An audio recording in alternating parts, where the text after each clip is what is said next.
Good morning, students. Good morning. Let's start with chapter 8, comparing quantities of class 8, subject maths, part 1. This is introductory video. Let's begin. In lower classes, you might have learned the ratios. Ratios are just generally used to compare the two items or the two fractions. We know that the ratio means comparing two or more than two quantities. A basket has two types of fruit. We can say that 35 bananas and 7 cherries. Then the ratio of number of cherries to banana is, now cherry is to banana is 7 is to 35, because first I spoke the cherries, so I have to write 7 is to 35. The comparison can be done by using simple fraction and try to simplify if they are possible. So 7 ones are 7, 7 fives are 35, so ratio is 1 is to 5, right? Now the number of cherries are 1/5 of the bananas. In the term of ratio, it is read as 1 is to 5 or 1 as 5. Percent. The word percent, symbolically written as given symbol, means in every 100 or per 100. To change the percent to the fraction, write it as a fraction with the denominator 100 and simplify if it is possible. To change it to decimal, change the fraction to obtain as the decimal. To change the fraction and decimal to represent the multiply with 100. Let's start with some basic examples. The ratio of the number of girls to the number of boys in the class. Let the total number of students be y. 60% of y is girls. So therefore 60% of y is equals to 18. Right? Now suppose the 18 are girl and which are 60%. So what would be the 100%? There is 100%. The number of student is 30. So the number of boy is, so the number of boys are 12, which is 30 minus 18, which is 12. So required ratio of girls is to boy is 18 is to 12. That is 6 threes are and 6 twos are. So ratio is 3 is to 2. So every 3 girl there are 2 boys. A picnic is being planned in the school for class 7. The girls are 60% the total number of students and which are 28 in number. The picnic site is 55 km from the school and transport company is charging at the rate of 12 per kilometer. The total cost of refreshment will be 4280. The cost per head if the two teacher also going with the class. To find the cost per person, first of all, transportation charges, distance both the way, that is 55 into 2 into rate is 12. So that is 1320. Total expenses, refreshment charge plus transportation charge, that is 5600. Total number of person, that is 18 girls plus 12 boys plus 2 teachers, that is 32 persons. So I'll divide 5600 divided by 32. I'll get per head 175 rupees. If their first stop is at the place of 22 km from the school, what percentage of total distance is still left? So 22 upon 55, that is total distance into 100. So 40% of distance is been covered. So therefore left distance is 100 minus 40, which is 60%. Now if you want to count a percentage increase or decrease, suppose if I say there is a hike of 10%, you will add 100 plus 10. If I say there is a discount or decrement of 10%, you will do 100 minus 10. So to increase a quantity by a percentage, find the percentage of quantity and add it to the original.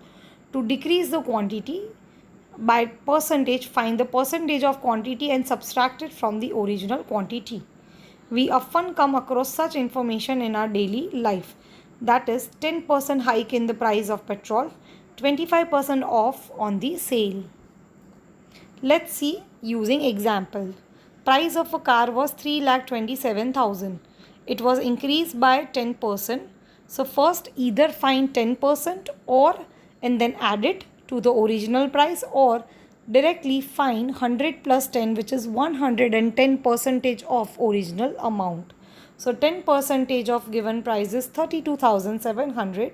I'll add to the original price. I'll get the new price is 3,59,700 rupees. Discount. A discount is a price reduced or reduction offered on the market price. So discount is equals to MP, that is market price minus selling price. A discount is in fact the percentage of decrease because the amount changes as the discount applies.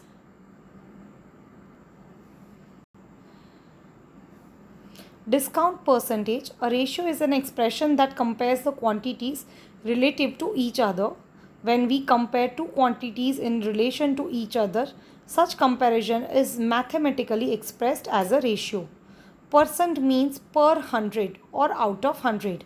Percentage is another way of comparing ratios that has compared to 100.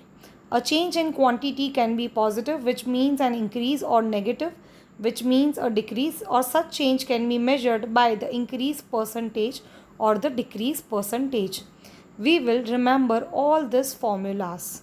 So first of all, rate of discount, right? That is discount on actual price into 100. Selling price is 100 minus discount percentage upon 100 into MP. And the market price is 100 upon 100 minus discount percentage into SP. I'll give you the list of formulas for this chapter. Sales tax, VAT, profit and loss.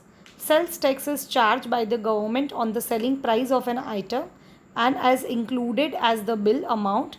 Sales tax has been replaced by the new tax called value added tax, and recently it is called the GST, goods and service tax. Profit and loss depends on the cost pricing and selling price. If the cost price is less than the selling price, then there is a profit. But if there is a selling price which is less than the cost price, there is a loss. So profit is equals to SP minus CP, and the loss is equals to CP minus SP. That is, cost price is greater and selling price is less. This is the formula sheet. You have to write in your notebook two times. First of all, percentage change, that is actual change upon original amount into 100. Profit percentage, for that you need a profit first upon CP into 100. Loss percentage, you need loss upon CP into 100. Selling price, it's very easy to remember. 100 plus gain percentage or profit percentage upon 100 into CP, or 100 minus loss. If it is a loss, then it is a subtraction. If it is a gain, then there is a addition upon 100 into CP. When you are finding a cost price and selling price is given, you will use the formula 100 upon 100 plus gain percentage into SP, or 100 upon 100 minus loss percentage into SP. Let's see few examples. The cost of pair of shoes at the shop was rupees 550. The sales tax charge was 4%. So first of all, I'll find the 4% of 550, that is 22 rupees, or you'll just add the tax, that is 100 plus 4, which is 104% of 550. You'll get the direct answer. In that case, here you have found first 4%, which goes to 22 rupees. Just add to your original price, you'll get the selling price, which is 572 rupees. Ramesh purchased LCD for 12,000 including tax of 10%. Now find the price of LCD before the VAT was added. So this price is 110% is equals to 12,000. So what would be the 100% of the price? So 110%, that is added VAT, the price is 12,000. What would be the 100% of the price? So that price is 10,909. So I have solved such examples in our textual exercises and the question answers. What is simple and compound interest? Interest is extra money that bank gives you for saving or depositing your money with them. Similarly, when you borrow money, you have to pay interest. With simple interest, the interest is calculated only on the same amount, the actual amount that you have deposited at the time. Therefore, the interest earned in each time is almost fixed.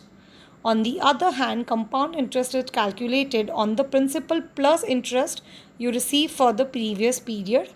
So the principal amount keep on increasing with every time period as the interest payable is added to the principal. This means interest is not only earned on the principal but also interest on earned on the previous interest is. So we can say that compound interest calculated is more than the simple interest on the same amount of money. Let's have the look. When the interest is compounded, the total is calculated. The formula is amount is equals to P into 1 plus R upon 100 raised to N. Here A is final amount, P is principal, R is rate of interest and N is the number of years that the amount is deposited. Interest is generally calculated on the yearly basis. Sometimes it can be calculated or compounded more than once within the year. It can be compounded as half yearly, twice a year, quarterly, which means 4 times a year. The period for which the interest is calculated is called the conversion period. At the end of conversion period, the interest is added to the principal to get the new principal. Now, just figure it out all the formulas. Add these formulas to your formula sheet. Principal, simple interest is equals to PRT upon 100. Amount is equals to P plus SI. Compound interest is equals to amount minus principal.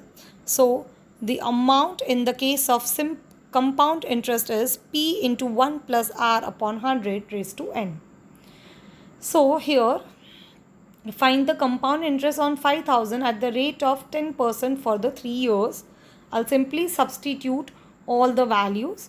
What I'll get here is 6655. That is my amount. So, to calculate the compound interest, I need to subtract principal out of amount, that is amount minus principal. What I'll get is 1655 rupees, that is the compound interest earned on 5,000 rupees at the 10% of rate of interest for 3 years. What amount is to be repaid on the loan of rupees 12,000 for 1 year or at 10% at compounded half yearly? So N is 1 year. As interest is compounded half yearly, that is 1 into 2, that is 2 years. So R is equals to half of 10%, that is 5% as a half yearly. So I'll substitute all the values here. I'll get 13,230. So amount to be repaid against 12,000 is 13,230. In a laboratory, the count of bacteria in certain experiment was increasing at the rate of 2.5% R. Find the bacteria at the end of 2 hours if the count was initially 5,06,000. So here something is increasing hourly. I will use the formula of compound interest. I'll substitute all the values here, and what value I get at the end of number of bacteria after 2 hours is 5,31,616.25. So there will be approximately 5,31,616 bacteria at the end of 2 hours. I hope you have understood the introductory videos and you will write all the formulas. Kindly wait for the textual exercises and you will gain the more and clear understanding about this chapter. See you with the next video. Bye-bye.